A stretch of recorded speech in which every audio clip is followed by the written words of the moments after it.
everyone, welcome back to Evan's Magical World. ഈ വെള്ളം തിളക്കിങ്ങനെ കാണുമ്പോൾ വിചാരിക്കുന്നുണ്ടാവില്ല ഇന്ന് എന്തിട്ടാ സ്പെഷ്യൽ ഉണ്ടാക്കണേന്ന്. ഇന്ന് ഞാനൊരു നോർത്ത് ഇന്ത്യൻ ഡിഷാണ് ഉണ്ടാക്കുന്നത് കേട്ടോ. Very tasty, very yummy, very much what we say nutrient. Okay, എന്റെ മോന്റെ ഫേവറേറ്റ് ആയ ഒരു ഡിഷാണ്. അതിന്റെ പേരാണ് പാലക് പനീർ. അപ്പൊ പാലക് പനീർ എന്ന് പറയുമ്പോൾ തന്നെ മനസ്സിലായി ഇതിന്റെ മെയിൻ ഇൻഗ്രീഡിയന്റ് ആണ് പാലക്. ചീര എന്നാണ് മലയാളത്തില് ഗൂഗിള് പറഞ്ഞത്, പിന്നെ ഇംഗ്ലീഷിൽ പറയുന്നത് സ്പിനാച്ച് ട്ടോ. അപ്പൊ ഈ നല്ല തളിച്ച വെള്ളത്തിലേക്ക് നമുക്ക് ഈ സ്പിനാച്ചോ ഈ പാലക് ഇതിലേക്ക് മുക്കി എടുക്കാം. ഒരു 2 മിനിറ്റ് അതൊന്നൊരു ചുങ്ങണ അത്ര നമുക്ക് വെള്ളത്തിന്റെ ഉള്ളിലേക്ക് അത് ഇട്ടാൽ മതി കേട്ടോ. അധികം ഇളക്കേണ്ട ആവശ്യമില്ല. ഒന്ന് അതല്ല സൈഡ് നല്ലോണം വെള്ളത്തിൽ മുങ്ങി കിടക്കാൻ വേണ്ടിയിട്ടുള്ളത് മാത്രം നമ്മൾക്ക് നോക്കിയാൽ മതി. അപ്പൊ നമുക്ക് ഇച്ചിരി വാടി തുടങ്ങിയെന്ന് തോന്നി കഴിയുമ്പോ ആകെ ഒരു 2 മിനിറ്റ്സ് പോലും കംപ്ലീറ്റ്ലി വെക്കേണ്ട ആവശ്യമില്ല കേട്ടോ. അപ്പൊ നമ്മൾക്ക് അത് ഒന്ന് ഇച്ചിരി ആയിട്ട് എടുത്ത് സ്ട്രെയിനറിലേക്ക് മാറ്റിയെടുക്കാം.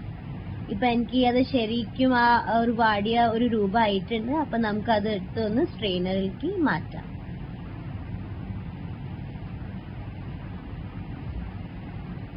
സ്ട്രെയിനറിലേക്ക് മാറ്റി കഴിയുമ്പോ അധികം തന്നെ വേവാണ്ടിരിക്കാൻ വേണ്ടിയിട്ട് ഒരു കോൾഡ് വാട്ടറിലേക്ക് നമ്മൾക്ക് ഒന്ന് മുക്കിയെടുക്കാം. അപ്പോൾ പിന്നെ അത് കണ്ടിന്യൂസ്ലി ബോയിൽ ആയിട്ട് വരില്ല. അത് കാരണം നമുക്ക് തണുത്ത വെള്ളത്തിലേക്ക് അതൊന്ന് മുക്കിയെടുക്കാം.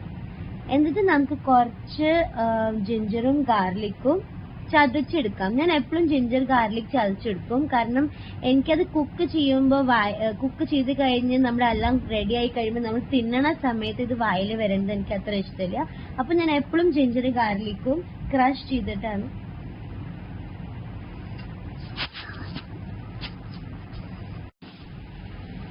യെസ്, എന്നിട്ട് ഒരു പാൻ എടുക്കാൻ നമുക്ക് അതിലേക്ക് കുറച്ച് എണ്ണ ഒഴിക്കുക.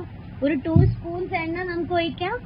ഓക്കെ, എന്നിട്ട് അതൊന്ന് തിളച്ച് വരണ വരെ, ഒന്ന് ചൂടായി എണ്ണ വരണ വരെ നമ്മൾക്കൊരു മിക്സിയുടെ ജാറിലേക്ക് ഈ ബോയിൽ ചെയ്ത വെള്ളത്തിലിട്ട ഈ പാലക്ക്, പിന്നെ നമ്മൾ തണുത്ത വെള്ളത്തിൽ മുക്കിയ ഇപ്പൊ ശരിക്കും തണുത്തല്ലോ, അതുകൊണ്ട് നമുക്കത് മിക്സിയിലേക്ക് എടുത്തിട്ട് അതൊന്ന് അരച്ചെടുക്കാം. നല്ല ഫൈൻ പ്യോറെ ആവണം.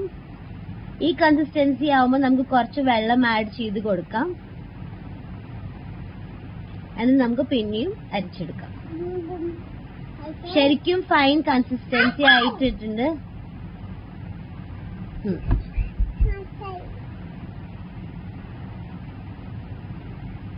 ഇനി നമുക്ക് നമ്മുടെ പ്രോസസ്സ് സ്റ്റാർട്ട് ആക്കാം. ചൂടായ എണ്ണയിലേക്ക് നമുക്ക് ഏറ്റവും മുന്നേ ഇടേണ്ടതാണ് ജീരകം. ഞാനൊരു ചെറിയ ക്വാണ്ടിറ്റിയിൽ ജീരകം എടുത്തിട്ടുണ്ട്. കാരണം ഐ ക്യാൻ സീ ഒരു 1 ടേബിൾ സ്പൂൺ ജീരകം. അതൊന്ന് ചൂടായി വരുമ്പോ നമുക്ക് നമ്മൾ മുറിച്ച് വെച്ചിരിക്കുന്ന, ഞാൻ 1.5 അനിയൻസ് ആണ് എടുത്തേക്കണേ, അതൊന്ന് ചോപ്പ് ചെയ്തിട്ട് ഇടാം. ഇതൊന്ന് വഴറ്റി വരുമ്പോ നമുക്ക് നമ്മുടെ നെക്സ്റ്റ് ഇൻഗ്രീഡിയന്റ് ഇടാം. പക്ഷെ നമുക്ക് ആദ്യം ഇതൊന്ന് എന്താ പറയാ, ഒരു ട്രാൻസ്ലൂസന്റ് ആയിട്ട് വരുന്ന വരെ നമുക്കൊന്ന് ഇളക്കിക്കൊണ്ടിരിക്കാം. വേഗം വേവാൻ വേണ്ടിയിട്ട് ഞാൻ എപ്പോഴും ഉപ്പ് ചേർക്കും. പക്ഷെ അതിനേക്കാളും മുന്നേ ഞാൻ 2 ഫുൾ ചില്ലീസ് ആണ് ഇട്ടേക്കണേ. അധികം എരിവ് ഇഷ്ടമില്ലാത്ത കാരണമാണ്. കാരണം എന്റെ മക്കള് തിന്നുമ്പോ അവർക്ക് എരിവ് ഇഷ്ടമില്ല. അത് കാരണം ഞാൻ ആകെ 2 ചില്ലീസ് ആണ് ഇട്ടേക്കണേ. പിന്നെ ഞാൻ കുറച്ച് ഉപ്പിട്ടു. അപ്പൊ നമുക്ക് വേഗം ഈ അനിയൻസ് വെന്ത് കിട്ടും. എന്നിട്ട് നമ്മള് ചതച്ച് വെച്ചിരിക്കുന്ന ഗാർലിക്കും ജിഞ്ചറും കൂടി ഇതിലേക്ക് ചേർക്കാം. അതിന്റെ റോ സ്മെൽ പോണ വരെ നമ്മള് ഇളക്കിക്കൊണ്ടിരിക്കണം കേട്ടോ. ഇനി നമുക്ക് നമ്മുടെ മസാലകൾ ചേർക്കാം. ആദ്യം ഞാൻ ഒരു സ്പൂൺ ഫുള്ളല്ല, ഒരു 1/2 സ്പൂൺ ടർമറിക് ഇട്ടേക്കാം. എന്നിട്ട് സെയിം ഹാഫിനേക്കാളും കുറച്ച് കൂടുതൽ മല്ലിപ്പൊടി, ദാറ്റ് ഈസ് കൊറിയാൻഡർ പൗഡർ. എന്നിട്ട് നമ്മളിപ്പോ ഒരു ഇച്ചിരി ചില്ലി പൗഡറും കൂടി ചേർക്കും. ഓക്കെ, ഈ കളറ് പച്ചയായിട്ട് തന്നെ ഇരിക്കുള്ളൂ. അത് കാരണം നമ്മൾ ഇച്ചിരി ആയിട്ടാണ് ചേർക്കുന്നത്. സോ 1 സ്പൂൺ നമ്മൾ റെഡ് ചില്ലി പൗഡറും കൂടി ചേർത്തു. ഇനി നല്ലോണം മസാല ഒന്ന് ഇളക്കിയെടുക്കാം. ശരിക്കും ആ റോ സ്മെല്ലും ആ റോ ടേസ്റ്റും കൂടി നമുക്കത് ഫീൽ ചെയ്യും. അത് പോയി കഴിയുമ്പോൾ നമുക്കിതിലേക്ക് ഞാൻ 2 ടൊമാറ്റോസ് ആണ് എടുത്തേക്കണേ. 2 തക്കാളി ഞാൻ മുറിച്ചെടുത്തിട്ടുണ്ട്. 2 തക്കാളിയും കൂടി നമുക്ക് ഈ പാത്രത്തിലേക്ക് ഇട്ട് വഴറ്റാം.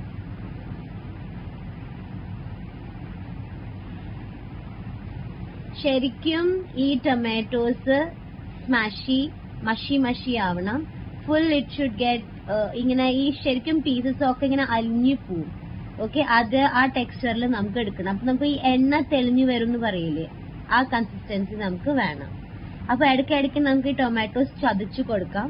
അപ്പൊ അത് വേഗം വെന്തും കിട്ടും, പിന്നെ ഓയിൽ വിട്ടു തുടങ്ങുകയും ചെയ്യും. കണ്ട, ഇങ്ങനെ ഇടയ്ക്കിടയ്ക്ക് പ്രസ് ചെയ്ത് കൊടുക്കുമ്പോൾ അത് വേഗം വേവും ചെയ്യും, പിന്നെ നമുക്ക് അതിന്റെ ഓയില് വിടും ചെയ്യും. അപ്പൊ ആസ് സൂൺ ആസ് നിങ്ങൾക്ക് തോന്നാതെ ഇപ്പൊ ഉണ്ടല്ലേ പ്രോപ്പർ കൺസിസ്റ്റൻസി ആയിട്ടുണ്ട്, എണ്ണ വിട്ട് തുടങ്ങിയിട്ടുണ്ട്. ഈ സമയത്ത് നമ്മൾ അരച്ചു വെച്ച സ്പിനാച്ച് പ്യോരെ, പാലക് പ്യോരെ ഇതിലേക്ക് ചേർക്കാം. മിക്സിയിൽ ഇച്ചിരി കണ്ടന്റ് ബാക്കി ഉണ്ടാവും, അപ്പൊ അത് നമ്മൾ വെള്ളത്തിൽ ചേർത്തിട്ട് നല്ലോണം അതിൽ വരട്ടി നമുക്ക് ഇതിലേക്ക് ഒഴിക്കാം. അപ്പൊ ഞാൻ ഇച്ചിരി വെള്ളം എടുത്തു, ബാക്കി വന്നിരിക്കുന്ന മിക്സിയിൽ വന്നിരിക്കുന്നതൊക്കെ നമ്മൾ ഇതിലേക്ക് ചേർത്തു. ഇനി നല്ലോണം മിക്സ് ചെയ്ത് കൊടുക്കാം. ഫുൾ മസാല ഇതിലേക്ക് പിടിക്കണം. നിങ്ങൾ ഇപ്പോഴും നോക്കിക്കോളൂ, അതിന്റെ കളർ ഒട്ടും മാറില്ല, കാരണം നമ്മൾ അത്ര മസാലകൾ ഇട്ടിട്ടില്ല. ഇനി നമ്മളുടെ സെക്കൻഡ് ഇമ്പോർട്ടന്റ് ഇൻഗ്രീഡിയന്റ് ആയ paneer, that is also called as cottage cheese. Okay, ഇത് നമുക്ക് ക്യൂബ് ആയിട്ട് മുറിച്ചെടുക്കാം. ഒരു പനീർ മുറിക്കുന്നത് ഒരു എന്താ ചെയ്യാ, എന്തൊരു സാറ്റിസ്ഫാക്ഷൻ ആണ് നമുക്ക് കിട്ടാന്ന് പറയുന്നത്. It's very smushy, very soft. ഇത് മുറിക്കുമ്പോൾ തന്നെ എന്റെ മോള് വന്നിട്ട് 4-5 പീസ് വായിലിടും. അത്രയ്ക്കും ഇഷ്ടമാണ് ഇവിടെ പനീർ എന്ന് പറഞ്ഞ. Favourite is one of my favourite what we say milk product, that is what we can say. അപ്പൊ നമ്മൾ കുറച്ച് ഉപ്പ് ചേർത്തു, എന്നിട്ട് നമ്മൾ ഒരു സ്മോൾ ക്യൂബ് ഓഫ് ബട്ടർ ഇടും. ഇത് നല്ല ഫ്ലേവർ എൻഹാൻസ് ചെയ്യും, പ്ലസ് ദ ടെക്സ്ചർ നല്ല ക്രീമിയും ബട്ടറി ആയിട്ട് വരും കേട്ടോ. അത് കാരണമാണ് നമ്മള് ബട്ടർ ആഡ് ചെയ്തത്. അത് കഴിഞ്ഞിട്ട് നമ്മൾ കുറച്ച് ഗരം മസാല അങ്ങോട്ട് ആഡ് ചെയ്യും, കാരണം നമ്മൾ ഇതിൽ ഒട്ടും ഒന്നും ഗരം മസാല ഇട്ടിട്ടുണ്ടായിരുന്നില്ല. അപ്പൊ ഒരു ഫ്ലേവറിന് വേണ്ടിയിട്ട് നമ്മൾ ഒരു 1/4 സ്പൂൺ നമ്മള് ഗരം മസാല ഇട്ടു. എന്നിട്ട് നല്ലോണം ഇളക്കി കൊടുക്കാം. അപ്പൊ നമുക്ക് കുറച്ചീശ എണ്ണ ഇങ്ങനെ വിട്ട് വരണ വരെ തോന്നുന്ന സമയത്ത് നമ്മൾ ഈ പനീർ ക്യൂബ് കട്ട് ചെയ്തത് നമ്മൾ ഇതിന് മുകളിൽ ഇങ്ങനെ വിതറി കൊടുക്കാം. അല്ല ക്യൂബ് നമുക്ക് ഇടാം കേട്ടോ. ഒരു ചെറിയ 2 ക്യൂബ് മാത്രം എടുത്ത് വെക്കുക, അത് ഞാൻ പിന്നെ പറയാം എന്തിനാന്ന്. അത് നല്ലോണം മിക്സ് ചെയ്യാം. ഫുൾ പനീർ ഈ പച്ച ഇതിൽ കോട്ടാവും.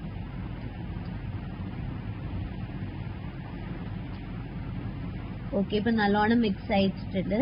ഇനി നമ്മൾ ഈ ബാക്കി 2 ചെറിയ ക്യൂബ് വെച്ചിട്ടുണ്ടായിരുന്നില്ല, അതൊന്ന് സ്മാഷ് ചെയ്തിട്ട് അതിലേക്ക് ഇടാം. അപ്പൊ ഈ പനീറിന്റെ ഫ്ലേവർ പോലും നമ്മുടെ ഈ ഗ്രേവിയുടെ ഉള്ളിലേക്ക് അങ്ങോട്ട് പോവും. അപ്പൊ ഈ പനീറിന്റെ ഒരു ഫ്ലേവർ, ഒരു തിക്നെസ്സിന് വേണ്ടിയിട്ടാണ് നമ്മളിത് ഉണ്ടാക്കണത്. അപ്പൊ നമ്മുടെ ഈ പനീർ കറി, പാലക് പനീർ കറി ഓൾമോസ്റ്റ് റെഡിയായി. Very yummy, very tasty. എന്റെ മോൻ ഇത് ചപ്പാത്തി കൊടുത്താലും ചപ്പാത്തി കുറവും വാജി ഇങ്ങനെ വാരി കോരി തിന്നും. അത്രയ്ക്കും ടേസ്റ്റി, അത്രയ്ക്കും അവർക്ക് ഇഷ്ടം. അപ്പോ നിങ്ങൾക്ക് എന്റെ ഈ എന്താ പറയാ ഈ റെസിപ്പി ഇഷ്ടമായിട്ടുണ്ടെങ്കിൽ please like share and subscribe to my channel. ഇനിയും ഞാൻ ഇങ്ങനത്തെ നല്ല നല്ല ഡിഷസ് കാണിച്ചു തരും. ഇനി നമുക്ക് നമ്മുടെ മോന്റെ റിവ്യൂ അങ്ങോട്ട് ചോദിക്കാം കേട്ടോ. Hello Evan. So all ready to taste? Yes. Mama's new dish? Yes. Excited? Yes. Okay, so you'll have with your own hand?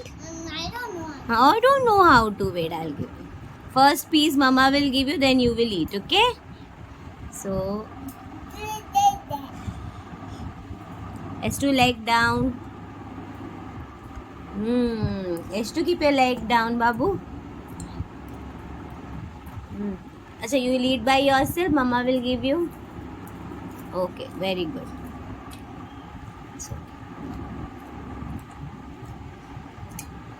So Evan, how it is? Delicious and yummy. I'm strong. You're strong after eating spinach? Yes. Oh, so you continue eating. Esther, is it delicious? Very Esther? nice. S2? Is it delicious, Babu? S2. She's busy playing. Okay, anyways, Evan, enjoy your food. Bye-bye.